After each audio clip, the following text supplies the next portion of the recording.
My name is Julie Fridella, and I'm receiving a Master's of Science in Criminology. Good afternoon. My name is Ashwin Iyengar. I'm getting my master's in public administration as well as my master's in social work. Good afternoon. My name is Marissa Deanna, and I'm working on a Master's of Science in Criminology. Hi, I'm Monica Sealy. I'm also getting my Master's of Science in Criminology.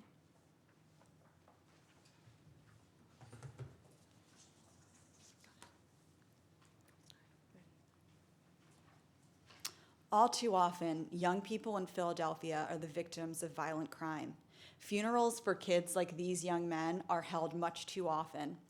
And far too often, we're seeing teddy bear memorials, candlelight vigils, and distraught mothers crying on the nightly news, begging for an end to the chaos. And change is urgently needed. Statistics demonstrate the gravity of youth violence here in Philadelphia. Since 2007, 5,051 young Philadelphians between the ages of 14 and 24 have been shot or killed. In 2012, there were 331 murders here in Philadelphia, and almost 40% of the victims were aged 24 or younger. In addition, African American males are disproportionately affected by the violence. 75% of homicide victims are African American males. And in 2011, of those arrested for homicide, 40% were African American males between the ages of 18 and 24. In addition, according to a 2004 study, increasing high school graduation rates has the potential to lower violence committed during adulthood. But here in Philadelphia, 36% of students do not graduate from high school in 4 years, compared to only 22% nationwide. While there are multiple factors that contribute to the development of aggressive behaviors, a couple of the causes are maladaptive cognitive and emotional responses to triggering situations and hostile attribution bias. Hostile attribution bias refers to the tendency to overestimate the malicious intent of others, as well as to perceive a higher level of threat in a situation than is actually present. This can lead to violent and impulsive reactions to situations that for a person who doesn't have hostile attribution bias, we may not see. Importantly, youth who come from disadvantaged backgrounds are often at an elevated risk of developing hostile attribution bias and therefore may be more likely to act out violently in situations. Our goal is to prevent youth violence in the immediate future, especially among populations who are disproportionately affected, such as African American young males. Ideally, we would also like to increase the high school graduation rate in order to prevent violence over the long term, so violence committed during adulthood. The solution that we recommend is a program called Becoming a Man, or BAM for short. This program is currently underway in Chicago and is implemented by a nonprofit called Youth Guidance. It involves 3 components and targets males in grades 7 through 10 in the most disadvantaged neighborhoods and schools in Chicago. So these young men have cognitive behavioral therapy 1 time a week in school. They miss a non-core class to participate. They also have non-traditional sports programming 2 days a week after school. So this refers to sports such as rugby, wrestling, handball, martial arts. And there's also mentoring from pro-social adults. And again, this is 3 components: the CBT, the mentoring from adults, and the non-traditional sports. Just a little bit about CBT. CBT is a very short-term, goal-oriented intervention, and it seeks to affect the thoughts and beliefs of the individual and in turn change emotions and behaviors. So all of us have automatic thoughts when we encounter an emotionally triggering situation. And for some of us, these thoughts might be problematic and might lead to problematic behaviors. So for example, if we have an individual who does experience hostile attribution bias, these thoughts may take the form of, this other person is trying to make me look weak, or this other person is trying to start a fight with me. And what we can see is violent, impulsive reactions to these situations. So CBT basically challenges the individual to recognize these automatic thoughts, to reflect upon them, and then to respond with better decision-making capacity. Also, an important part of the CBT and BAM is that it's very hands-on and engaging and age-appropriate. So it's very physical. The kids are up and moving out of their seats. It draws on movies and pop culture to make it relevant for teenagers. The sports, the reason why it's non-traditional sports is because we want the kids to be on an even playing field. We don't want to see kids discouraged by a difference in skill level.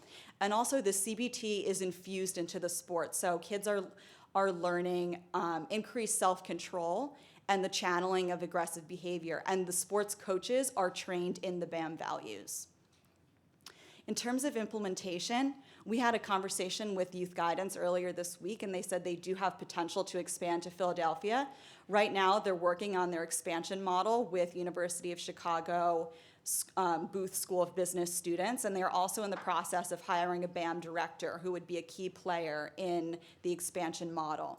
And also, if youth guidance were to implement here in Philadelphia, they would use the BAM curriculum that's currently in use in Chicago, and they would also come out here to facilitate training.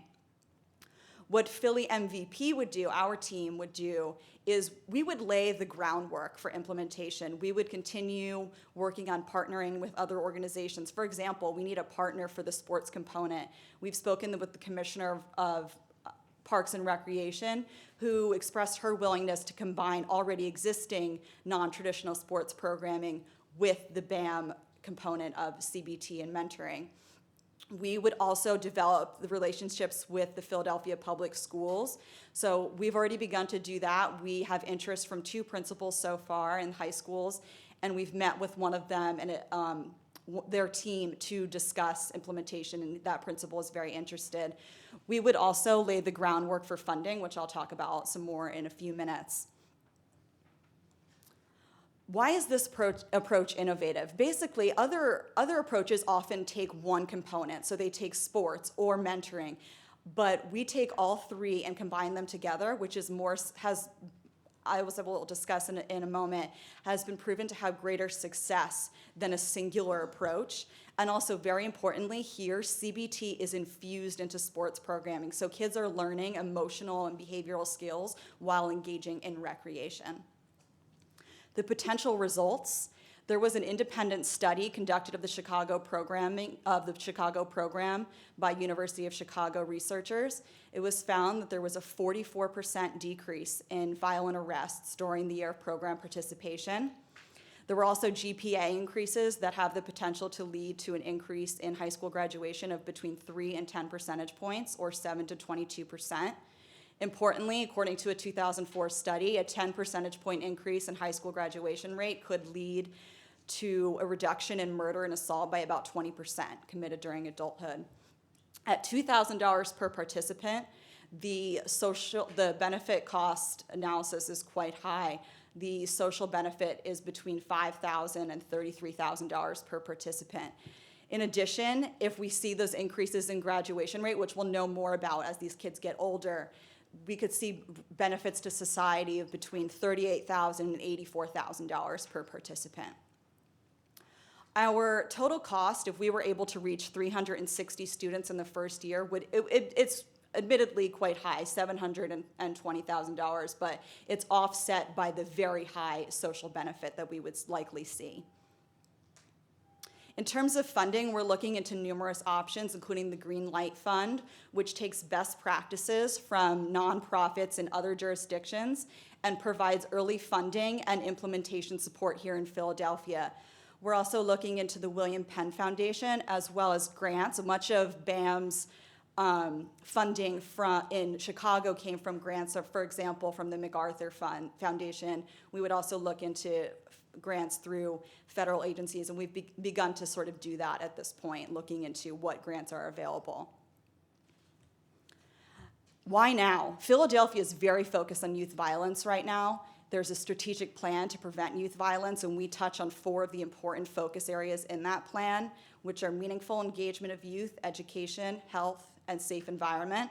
Also, President Obama's new initiative, Brothers Keeper, one of the programs that President Obama is really interested in is BAM. He did go out to Chicago and meet with students as well as invite them to the White House, and it is one of the programs that will likely receive funding through Brothers Keeper. And this is actually a picture of President Obama meeting with BAM students at the White House. And that wraps up our presentation. Thank you.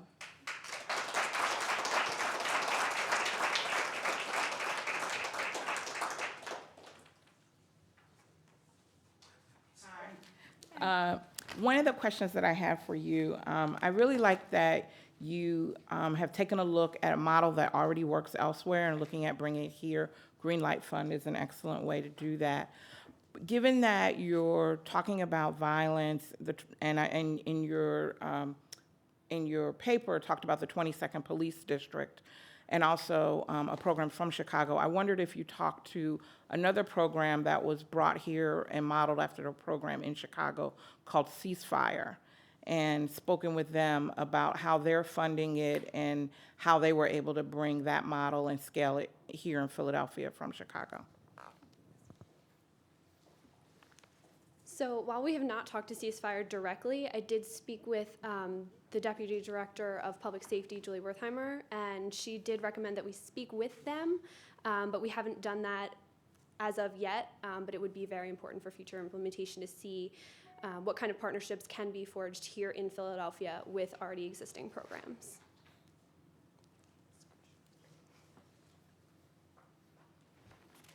I thought we were going in order, so I was. Which one? No, I was kidding. I love this. I think it's a great idea. Another partner, I think, is the Police Athletic League, because we do some of this program with them as well, and you should think about reaching out to them. Sue Slauson, who I know you've already talked to, I'm sure is going to be really supportive. Sue's a former police officer. Most people don't know that before she became commissioner of rec. I like the way you're doing the 3 factors, the sort of 3 segments. I think the first one's going to be a real challenge for you. I've been doing a lot of work with Dr. Amy Goldberg over at Temple around the condition of our kids, and sort of, like, you know, a lot of professors and doctors in the area will say that our kids are suffering from post-traumatic stress syndrome. I think they're wrong. I think our kids are suffering from present traumatic stress syndrome. Post means that you're safe, and the truth is many of our kids are not safe where they are. Our numbers are substantially improving around crime, but I gotta tell you, the youth piece is still a huge challenge for us. I was waiting to see whether you were gonna mention My Brother's Keeper, so I thought that was great that you did that. You probably all changed your presentation over the last week or so. So that was a great adaptation. I wanna suggest you look at what the work the mayor's doing with Mayor Landgraf from New Orleans around Cities United. I don't know if you saw that, but the mayor literally had to interrupt his conference in New Orleans last week with Mayor Landgraf around this issue to come to Washington to be a part of the Brothers Keeper piece, you know, in the middle of the week, because when the president tells you to come, you have to come. But they've been working on this, Mayor Landgraf and Mayor Nutter, on this for some time, specifically focused on youth violence. And we have a Stoneleaf Fellow, Richard Greenblatt. Have you guys talked to him? Yes. Good. He's literally 3 doors down from me. So he and I talk almost every day around this issue. That first piece, the CBT piece, I think I'd like to hear Feather's opinion on this, but I think I'd like to hear the challenges around getting kids past that stigma of going to a cognitive therapy situation during their school day. I think you can't not think about the practicality of what that's like. I know my 8-year-old daughter was very upset when she had to go do a little bit of special reading during school, and I don't want to make that light, but it's a conversation, and she was personally insulted by that. You getting pulled out of a class to go to a special therapy class, I think, may be a hindrance or a hurdle that you have to overcome. I don't think you. It's something you can overcome. I just think you have to be very, very creative, and your approach around how you do that, I think, is really, really interesting. I love the sports piece. Sports is one of the big reasons why I am where I am today. Otherwise, I would have been one of those statistic type kids too, if it wasn't for that. And I like the non-traditional sports piece. I think it's important. So long as the CBT piece is really good, because if you're teaching kids how to do martial arts and they're still angry, that's a huge problem. So just make sure you get that right. If the first piece isn't working, don't trade them how to be somebody who can kick the crap out of you.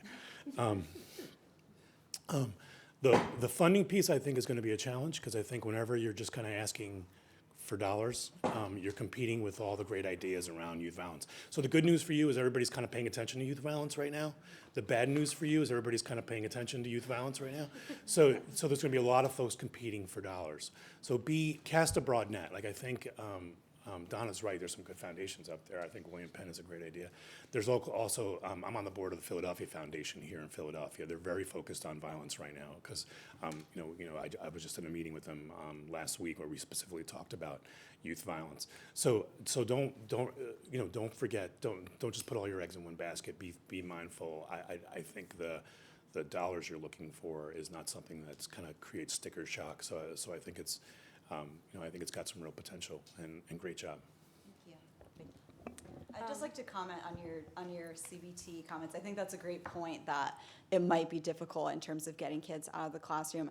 I think one of the positive points is that in Chicago, I think that the first year it was a little shaky. And one of the great things that has happened there is that the CBT counselors, who are the mentors essentially, have really been able to win the kids over. And in the subsequent years, they've had to turn kids away, that they can't service all of the kids who actually want to do it. And I think one of the great things is that the fact that they get to miss a class is a big selling point for the kids, and they love being able to get out of class and go do this. And I think one of the other great things that they did in Chicago that we would also want to do here, if youth guidance were able to come and work with us and implement their curriculum, it's very physical and hands-on. For example, one of their first activities is having one partner make a fist, and the partner has to try to get the kid to open his fist, and he's trying to do it all physical ways and every which way. And the point of the exercise is to have the mentor say at the end, "Why didn't you just ask him?" And the kids say, "Well, I didn't think he would do it. I thought he'd think I was a punk." And so it's very physical in getting them up. So I think you're right in that initially that would be an issue, but the hope is that as it goes on, the mentors and the activities really win the kids over. If I might piggyback on that just for a minute. In my other life, I work part-time at the family court, and I actually am a clinical social work intern working with teens that have been arrested for violent crimes. And I absolutely agree with you that framing the situation and framing the issue is key in terms of ensuring that clients get what they need. But as Marissa was saying, what makes this program so unique is that the clients have the opportunity to do so many things they wouldn't do otherwise, participate in non-traditional sports. In their budget, there's also a way for them to go on field trips, have snacks after school, get to interact with people. So it wouldn't be framed as if they were damaged and they needed therapy. It would be an opportunity for them to kind of get to explore different things they wouldn't be able to do otherwise. And we really do feel that they would want to participate because of that. Was someone else going to? I'll just make one comment about the presentation. You could have simplified your PowerPoint considerably, because about 30 to 40% of the time you were speaking, you were basically reading out loud what was on the PowerPoint, and there's no point to that, really. Once you start talking off of it, it's much more interesting, but you'll find that there's just a lot of words there. So I would rethink how you use the PowerPoint to keep us moving through the thing.